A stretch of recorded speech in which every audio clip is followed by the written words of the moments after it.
احادیث میں اس صورت کی بہت فضیلتیں وارد ہوئی۔ ان میں سے 3 احادیث اور ایک وظیفہ یہاں درج ذیل ہے۔ حضرت ابو سعید خدری رضی اللہ عنہ سے روایت ہے، نبی اکرم صلی اللہ علیہ وآلہ وسلم نے ارشاد فرمایا، کیا تم میں سے کوئی اس سے عاجز ہے کہ وہ رات میں قرآن مجید کا 1/3 حصہ پڑھ لے؟ صحابہ کرام رضی اللہ تعالی عنہم کو یہ بات مشکل معلوم ہوئی اور انہوں نے عرض کی، یا رسول اللہ صلی اللہ علیہ وآلہ وسلم، ہم میں سے کون اس کی طاقت رکھتا ہے؟ آپ صلی اللہ علیہ وآلہ وسلم ہے آپ صلی اللہ علیہ وآلہ وسلم نے ارشاد فرمایا، سورہ اخلاص 1/3 قرآن کے برابر ہے۔ حضرت عائشہ صدیقہ رضی اللہ تعالی عنہا فرماتی ہے، حضور پر نور صلی اللہ علیہ وآلہ وسلم نے ایک شخص کو ایک لشکر میں روانہ کیا۔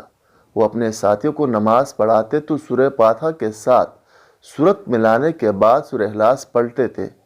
جب لشکر واپس آیا تو لوگوں نے نبی کریم صلی اللہ علیہ وآلہ وسلم سے یہ بات ذکر کی، تو آپ صلی اللہ علیہ وآلہ وسلم نے ان سے ارشاد فرمایا، اس سے پوچھو تم ایسا کیوں کرتے ہو؟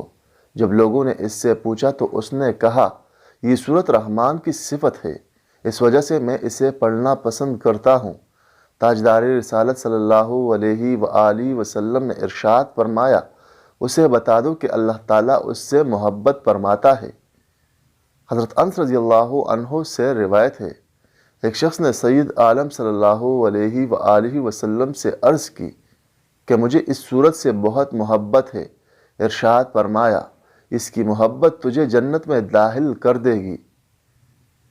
تفسیر ساوی میں لکھا ہے کہ جو شخص گھر میں داخل ہوتے وقت سلام کرے اور اگر خالی ہو تو حضور اقدس صلی اللہ علیہ وآلہ وسلم کو سلام کرے اور ایک بار قل هو اللہ پڑھ لیا کرے تو انشاءاللہ عز و جل فقر و فاقہ سے محفوظ رہے گا۔